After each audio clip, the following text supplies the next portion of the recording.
जब वचन आता है आपकी परिस्थितियों में, आपकी चुनौतियों के समय में, वचन आप पर अधिकार करता है। आपकी परिस्थितियों में और यहाँ पर चुनौती में वचन आप पर अधिकार और राज्य करता है। तो इसका मतलब यह है कि वचन आप में बना हुआ है। ये वचन ऐसा नहीं जो आपने केवल संदेश के द्वारा सुना है, ये ऐसा है जो आपके साथ में बने रहता है, और ये बने रहने वाला वचन ही हमारे जीवन में विजय लाता है।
आइए प्रभु के वचन में चले और मेरे साथ में निकालिए रोमियो अध्याय 8, और आइए मैं यहां पर पढ़ता हूं वचन 37।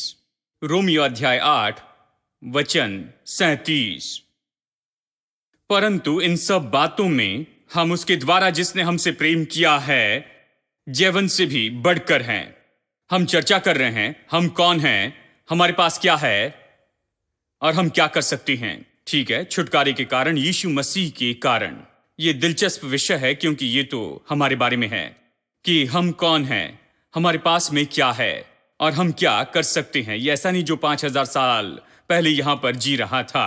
हम चर्चा कर रहे हैं आपके और हमारे बारे में, अभी इस समय हमारी क्या परिस्थिति है।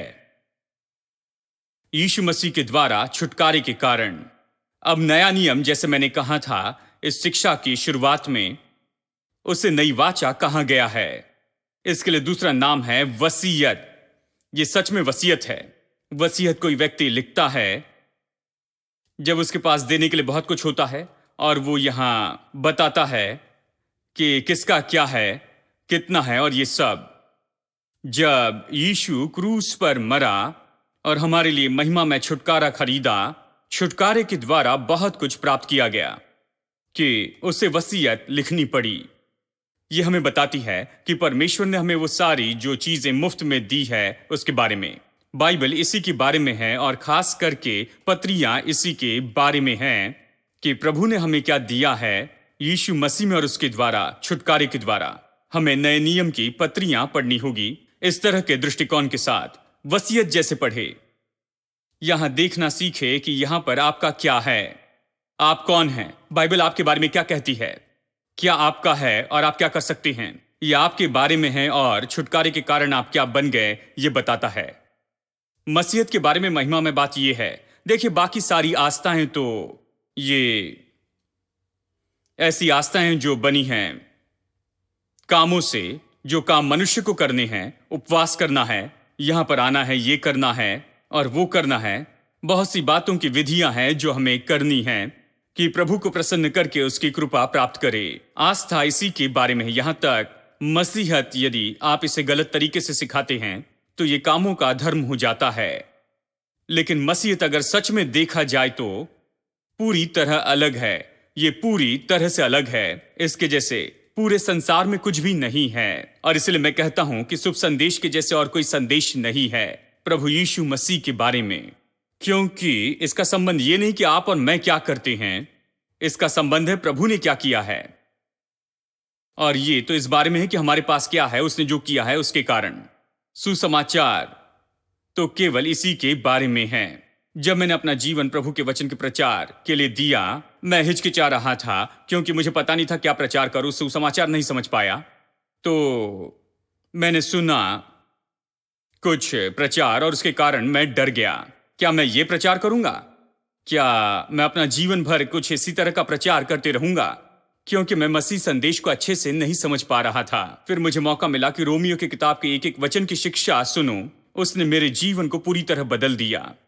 और उस भाई ने मुझे दिखाया कि मसीहत किस बारे में है। मैंने अपने जीवन में पहली बार समझा कि ये परमेश्वर ने मेरे लिए किया है और ये नहीं कि मुझे क्या करना है। ये महिमा में बातों के बारे में है, ये सबसे अद्भुत बातों के बारे में है जो प्रभु ने मेरे लिए की। और प्रचारक के रूप में मुझे बस लोगों के सामने घोषित करना है ये महिमा में सुसमाचार। तभी मैं इस प्रचार की सेवकाई के बारे में प्रोत्साहित हो गया। मैंने निर्णय लिया कि मैं अपने बाकी जीवन भर प्रभु के इस महिमा में सुसमाचार के बारे में प्रचार करूं।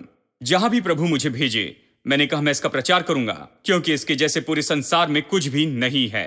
पूरे संसार में इसके जैसा कुछ नहीं है। इस परमेश्वर जैसा आपसे कोई प्रेम नहीं करता। इस परमेश्वर के जैसे किसी और ईश्वर ने आपके लिए कुछ नहीं किया। बाइबल का परमेश्वर जो यहां पर प्रकट किया गया है यीशु मसीह में। चलिए मुद्दे पर वापस आए। हम चर्चा कर रहे हैं हम कौन है, हमारे पास क्या है और हम क्या कर सकते हैं। और हमने बहुत सी बातों को देखा और फिर पिछले कुछ हफ्तों से हम देख रहे हैं कि हम किस तरह से जयवंत से भी बढ़कर हैं। दूसरे अनुवाद में इसे अच्छे से नहीं बताया गया तो मैंने इसे इंग्लिश से बताया, लेकिन इंग्लिश में बहुत ही अच्छी तरह से आया। मेरी कल्पना से भी बढ़कर ये बताया। हम जयवंत से भी बढ़कर हैं। ये शब्द अपने आप में बहुत ही विशेष है। ये कह सकता था जयवंत हैं, लेकिन ये कहता है हम जयवंत से भी बढ़कर। मैंने इसका अर्थ आपको बताया है। यदि कोई बॉक्सिंग मैच के लिए तैयारी करता है, वो 3-4 महीने बहुत मुश्किल ट्रेनिंग करता है और उसे मारा जाता है और वो दौड़ता है और जो खाना चाहिए वो खाता है, जो नहीं खाना चाहिए वो नहीं खाता है। अपने आप को समर्पित करता है इस काम के लिए, इस चुनौती के लिए, और पूरी तरह से अपने शरीर और मन को तैयार करता है उस फाइट के लिए। 4 महीने के लिए वो ट्रेनिंग में से जाता है। बहुत बड़ी ट्रेनिंग है। और फिर रिंग में जाकर वो 15 राउंड तक लड़ता है, जहां उसे मारा जाता है। काला और नीला हो जाता है, कट लग जाते हैं, चेहरे से खून बहने लगता है, शरीर भी सूज जाता है, लेकिन अंत में वो फाइट में जीतता है। फिर उसे लाखों डॉलर मिलते हैं। इन दिनों में उन्हें इतना पैसा मिलता है और वो ट्रॉफी लेकर जाते हैं। पैसा घर में ले जाते हैं। पत्नी घर में रहा देखती है, क्योंकि वो तो फाइट देखने नहीं आती है, क्योंकि वो उसे मार खाते देखना नहीं चाहती है, तो वो घर में बैठकर देखती है। तो जब इसे मार पड़ती है तो वो अपना चेहरा फेर सकती है, और जब ये मारता है तो देख सकती है। वो घर में होती है और जब ये घर में आता है तो उसका स्वागत करती है, उसे चूमती है, स्वागत करती है और सराहना करती उसकी योग्यता के बारे में, और फिर आखिर में जेब में हाथ डालकर चेक निकाल लेती है। अब ये चेक उसका हो गया। ये तो जयवंत है, लेकिन वो जयवंत से भी बढ़कर है। ठीक है, मैंने कहानी बताई है, लेकिन यहां पर सार बता रहा हूं। वो जयवंत है, लेकिन उसकी पत्नी जयवंत से भी बढ़कर। मैं ये नहीं कह रहा कि पत्नी घर में बैठकर बस चेक ले लेती है, जानते हैं। प्लीज मुझे गलत मत समझिए, कुछ केस में ये पूरी तरह से उल्टा है। लेकिन ये एक अच्छा उदाहरण है, मैं चाहता हूं आप इसे समझ लें। मैं नहीं चाहता कि किसी तरह से कोई बहन इसके बाद में मुझ पर गुस्सा करे। मेरे लिए तो सबसे अच्छा उदाहरण है जयवंत से भी बढ़कर होने के बारे में। बात तो यही है, बिल्कुल यही तो हुआ है। मैं इसके योग्य नहीं था, मैंने इसके लिए पैसा नहीं दिया, मैंने इसके लिए कुछ भी नहीं किया, जानते हैं, मैं इसके योग्य भी नहीं हूं। लेकिन यीशु ने जाकर सब कुछ किया, उसने दर्द सह लिया, सब कुछ कर दिया, और वो सारा दंड उठाया और सारे श्राप अपने ऊपर उठा लिए, और उसने मृत्यु को अपने ऊपर उठा लिया और मेरे लिए दुख उठाया, और वो कलवरी के क्रूस पर मरा। और आज मैं तो बस परमेश्वर के अनुग्रह से उसे ले सकता हूं। इसे पाने के लिए मैंने कुछ भी नहीं किया है, वो मुझे इसे मुफ्त के वरदान के रूप में देता है। और इसलिए आपको और मुझे जयवंत कहा गया है। वो जयवंत है जो कि क्रूस पर गया और उसने पाप और शैतान को जीत लिया, और संसार पर यानी उसने युद्ध किया, सब जीत लिया। लेकिन हम जयवंत से भी बढ़कर है, क्योंकि हमने उसकी ओर से मुफ्त में पाया है। आमीन, यही तो बात है। तो हम जयवंत से भी बढ़कर हैं। बाइबल इसे बहुत ही अच्छी तरह से बताती है, और इसमें हिंदी अनुवाद तो बहुत ही बेहतर है। ये कहता है, ये जोर देती है, हिंदी भाषा इस बात पर जोर देती है कि हम तो पहले से ही जयवंत से भी बढ़कर हैं। जानते हैं, ये भाषा इस तरह से इसे बताती है, हम तो जयवंत से भी बढ़कर हैं, मतलब हम ऐसे ही हैं। पौलुस यहां पर विश्वासियों को लिखकर बताता है, क्या तुम नहीं जानते कि हम जयवंत से भी बढ़कर हैं। वो जयवंत से बढ़कर होने के लिए नहीं कहता है, ये नहीं कहता है कि तुम जयवंत हो जाओ, ये नहीं बताता है कि जयवंत जीने की क्या जरूरत है। वो उन्हें बताता है कि वो जयवंत से भी बढ़कर हैं। यहीं पर तो मुश्किल आती है। आपको पहले लोगों को बताना होगा कि वो जयवंत से भी बढ़कर हैं, और तभी वो अपने प्रतिदिन के जीवन में जयवंत जीवन जी सकते हैं, विजयी जीवन जी सकते हैं। शुरू के दिनों में समस्या तो बस यही थी। जानते हैं, लोग गए बाइबल के संदेशों में, जैसे कि प्रकाशित वाक्य में 7 संदेश हैं जो यीशु ने चर्च को बताए कि जो जयवंत होता है उसे मैं ये और वो दूंगा, इस तरह से कहता है। तो वो इस पर जोर देकर कहते हैं, यदि जयवंत होगे तो तुम्हें ये मिलेगा। क्या आप जयवंत होंगे? क्या आप जयवंत हैं? आपको जयवंत होना है। लेकिन किसी ने मुझे ये नहीं बताया कि मैं पहले से ही जयवंत हूं, कि मैं जयवंत से भी बढ़कर हूं। यही समस्या है, और इसलिए मुझे जयवंत से बढ़कर जीवन जीने में मुश्किल हो रही थी, क्योंकि वो मेरी ओर देखकर कह रहे थे मुझे जयवंत होना होगा। लेकिन वो मुझे ये भी बता रहे थे कि मैं अयोग्य हूं, गंदा, छोटा, पापी हूं, जानते हैं, अच्छा नहीं हूं। लेकिन मुझे जयवंत होना है कि मैं स्वर्ग में जाऊं और परमेश्वर से ये सारे प्रतिफल पाऊं। और ये तो बहुत ज्यादा है। और ये तो मानो घोड़े के आगे गाड़ी रख देने के जैसे है, जानते हैं। अगर घोड़े के आगे गाड़ी रख दे और घोड़े को मारते जाएं, तो फिर गाड़ी अलग दिशा में जाएगी। आपको घोड़े को गाड़ी के सामने रखना होगा। देखिए, घोड़े को गाड़ी के सामने रखना तो बस यही है। आपको यह सच्चाई रखनी होगी कि आप तो पहले से ही जयवंत से बढ़कर हैं। फिर लोगों को बताए कि आप जयवंत से भी बढ़कर हैं, तो आपको जयवंत से बढ़कर जैसे जीना होगा। तो आप ये हारा हुआ जीवन क्यों जी रहे हैं? आप हमेशा क्यों कमजोर हैं? आप हमेशा क्यों हिम्मत हारते हैं? आप क्यों हमेशा, जानते हैं, यानी हारे हुए हैं? तब इसका अर्थ बनता है, क्योंकि हम कहते हैं कि आपको जयवंत से बढ़कर होना है, क्योंकि आप पहले से जयवंत से बढ़कर हैं, और इसे अपने असली जीवन में इसे दिखाते जाना है। लेकिन बात तो यह है कि किसी ने हमें यह नहीं बताया। मुझे याद है कि मेरे जीवन में मैं कभी चर्च नहीं चूका। सच में आप विश्वास नहीं कर पाएंगे, मैं अपने पूरे जीवन में केवल 2 बार ही चर्च नहीं जा पाया। रविवार की सुबह 2 बार चूक गया। मुझे याद नहीं कि मैं चर्च में कब नहीं गया। जब भी चर्च का दरवाजा खुलता मैं वहां था, जानते हैं, अपने बचपन से ही। लेकिन मुझे याद नहीं कि कभी किसी ने मुझे यह बताया कि मैं तो पहले से ही जयवंत से भी बढ़कर हूं। यह तो सच में बेचीदा है। अगर उन्होंने पहले से बताया होता कि मैं पहले से ही जयवंत से बढ़कर हूं, और इसीलिए मुझसे यह अपेक्षा की जाती है कि मैं ऐसा जीवन जीऊं, तो इससे मेरी मदद होती कि मैं जयवंत से भी बढ़कर जीऊं। लेकिन यह कभी नहीं बताया, बस ये बताया कि मुझे जयवंत होना है, मुझे विजयी होना है, ये सब। अब यही समस्या है। देखिए, यानी ये तो इस तरह से है, जानते हैं, ये सबसे पहले आपको मानना होगा इस बात की सच्चाई को कि आप जयवंत से भी बढ़कर हो गए हैं। तब आप विश्वास करेंगे कि आप जीवन से बढ़कर जी सकते हैं। देखिए, आप किसी सूअर को देखकर ये नहीं कह सकते कि ये कहे कि तुम्हें सिंह हो जाना है। आप 1000 साल तक बताते रहें, वो सूअर कभी सिंह नहीं बनेगा, क्योंकि यह असंभव है। वो सूअर के जैसे जन्मा वैसे जिया, वो हमेशा सूअर रहेगा, वो कभी सिंह नहीं बनेगा। लेकिन यदि आप सिंह को देखें सूअर के बीच में, किसी ने उसे वहां छोड़ा, वो सूअर के साथ में वहां पर कीचड़ में खेलते रहता है, उसने कभी सिंह नहीं देखा, बस सूअर को देखा, तो सूअर जैसे व्यवहार करता है वैसे ही वो आवाज करता है, सूअर जैसे सिर नीचे रखकर चलता है। उस सिंह में समस्या है। तो आप उस सिंह को देखकर कहे, सुनो, तुम सिंह हो, तुम सिंह जैसे क्यों नहीं जीते हो? अब इसका अर्थ होता है, देखिए यहां पर संभावना है कि ये सिंह जैसे हो सकता है, क्योंकि आप अभी सिंह से बात कर रहे हैं। सूअर को सिंह होने के बारे में कहने में मतलब नहीं, लेकिन आप सिंह को बताते हैं कि वो सिंह हो जाए और सिंह नहीं जानता है कि वो सिंह है, तो निश्चय आपके पास में आशा है। आप उस सिंह को लेकर उसे सिंहों के बीच में रख सकते हैं और वो जल्दी ही वैसा व्यवहार सीख जाएगा और सिंह जैसे चलने लगेगा। ठीक है, मसीहत में यही तो समस्या है। हमें तो सच में इस बात पर जोर देना है कि हम तो जीवन से भी बढ़कर हैं, हम ऐसे ही जन्मे हैं। नए जन्म का मतलब है कि हम तो परमेश्वर से जन्मे हुए हैं। बाइबल यही तो कहती है। मेरे साथ देखिए, पहला यूहन्ना अध्याय 5। ये बहुत ही अद्भुत सत्य है। जानते हैं, किसी तरह ये सब बातें अच्छे से बाहर नहीं लाई गई है। पहला यूहन्ना 5, 4 और 5। क्योंकि जो कुछ परमेश्वर से उत्पन्न हुआ है वो संसार पर जय प्राप्त करता है। देखिए, बाइबल हमारे बारे में कैसे बताती है। यह हमारी कहानी है। यह हमारे बारे में इस तरह से बताता है कि जो कोई परमेश्वर से उत्पन्न हुआ है। जॉन एक बूढ़ा पास्टर था, वो अपने चर्च के लोगों से इस तरह से कहता है, जो भी परमेश्वर से उत्पन्न हुआ, कहता है तुम परमेश्वर से जन्मे, जो भी परमेश्वर से उत्पन्न हुआ वो संसार पर जय प्राप्त करता है, और वो विजय जिससे संसार पर जय प्राप्त होती है हमारा विश्वास है।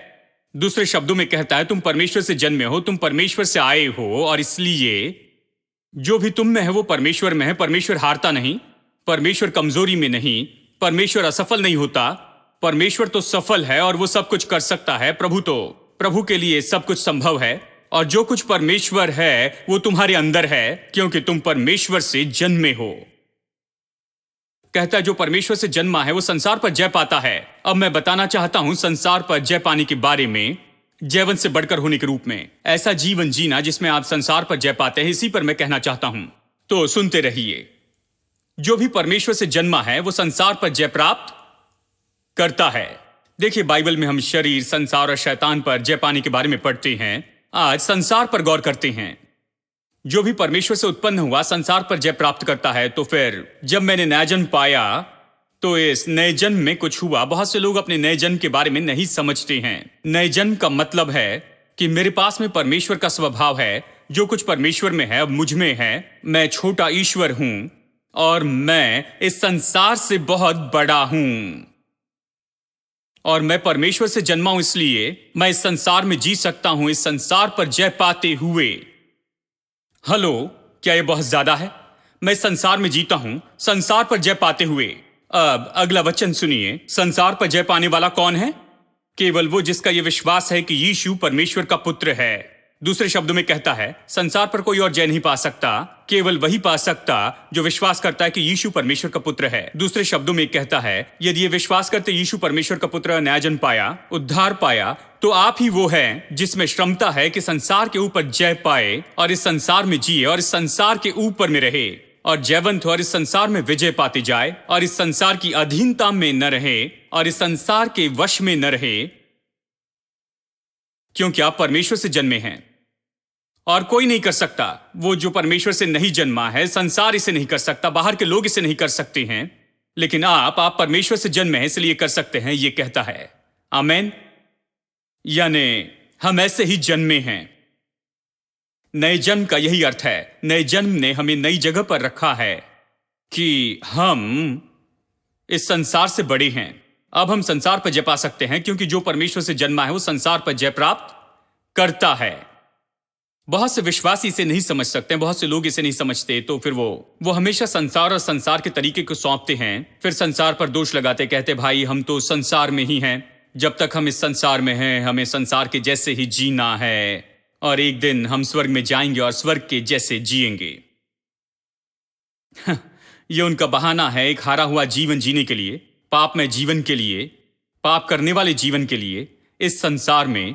और जानते हैं वो इस तरह के बहाने बनाते हैं कि हम इस संसार में हैं, क्या कर सकते और ये सब। लेकिन बाइबल कहती कि जो परमेश्वर से जन्मा है वो संसार पर जय प्राप्त करता है। हाँ, हम संसार में हैं, लेकिन हमें संसार इसकी सामर्थ्य के द्वारा हारने की जरूरत नहीं है। हम संसार पर जय प्राप्त कर सकते। आमेन। अब शैतान हमें रोकता है कि हम जयवंत न हो और ये सब, कि जयवंत व्यक्ति न हो जाए दो तरह से। सबसे पहले वो हमसे इस तरह का संदेश छिपा लेता है, जैसे कई साल तक मेरे साथ किया। मैंने कभी नहीं जाना कि मैं जयवंत से बढ़कर हूं जब तक कि किसी ने मुझे नहीं बताया कि मैं तो पहले से ही जयवंत से भी बढ़कर हूं। और फिर मैं ऐसे सोचने लगा और इसके कारण मेरी खुद की मनोदशा पूरी बदल गई और मेरी पूरी जीने की क्षमता कि संसार में ऐसा जीवन जीऊं, इसने मेरे पूरे जीवन को ही बदल दिया। अब लोगों से सच्चाई को छिपाकर रखने से, लोगों को कभी ये सच्चाई न बताने से शैतान हमें हारा हुआ रखता है, चर्च को हारा हुआ रखता है, और वो रखता है लोगों को, जानते हैं, संसार की सामर्थ्य में हमेशा बस ऐसे ही लड़ते रहते हैं। दूसरा तरीका जिससे शैतान उन्हें हराता और ऐसा जीवन देता है जो कि दुय्यम स्तर का है, अगर इस तरह से कहते हैं, वो जीवन ने जो परमेश्वर चाहता है कि जयवंत जीवन पाए, लेकिन हमेशा हरा हुआ जीवन। दूसरा तरीका वो उपयोग करता है कि वो लोगों को वचन से दूर रखता है, क्योंकि विश्वासी न्यायजन पाने के बाद उसके अंदर ये है, लेकिन अब उसे अपने आप को प्रभु वचन का भोजन देना है, क्योंकि जो वचन उसमें बना रहता है वही उसे जयवंत बनाता है। याद रखिए, पिछली बार मैंने प्रचार किया बने रहने वाले वचन पर, ठीक है।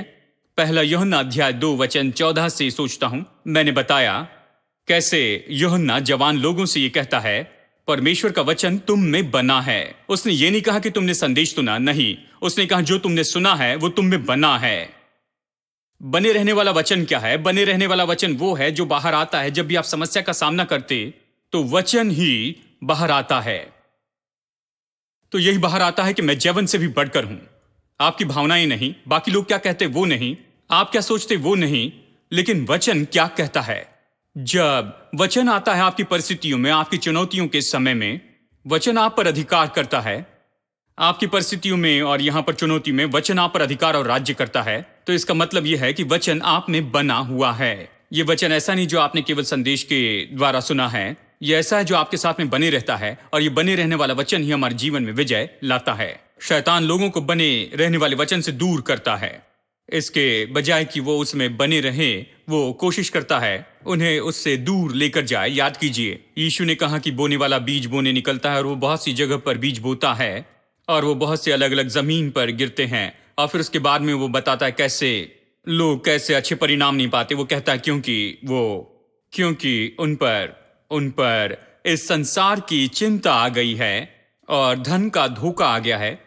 हालांकि वचन सुना है, बहुत सी चिंताएं हैं, धन का धोखा और दूसरी चीजों की अभिलाषा, ये महत्वपूर्ण बात है। वो आकर्षित होते हैं, उनका ध्यान भटकता है इस संसार के दूसरे ऐशो आराम की बातों से, तो वो वचन से दूर किए जाते हैं। यही एक तरीका है जिससे शैतान उन्हें हराए हुए रखता है, बार बार हराता। हालांकि वो तो जयवंत से भी बढ़कर हैं।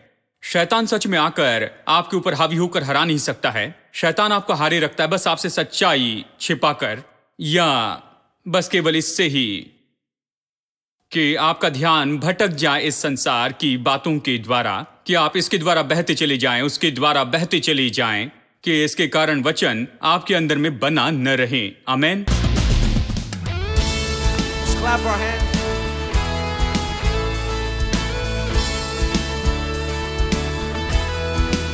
Sing it like a prayer, right?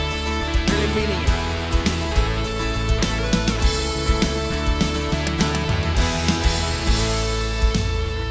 I'm here to meet with you. Come and meet with me. I'm here to find you. Reveal yourself to me as I wait.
Everybody, as I long, draw me to your arms. As I stand and sing your praise, you come and you fill this place. Won't you come? Won't you come?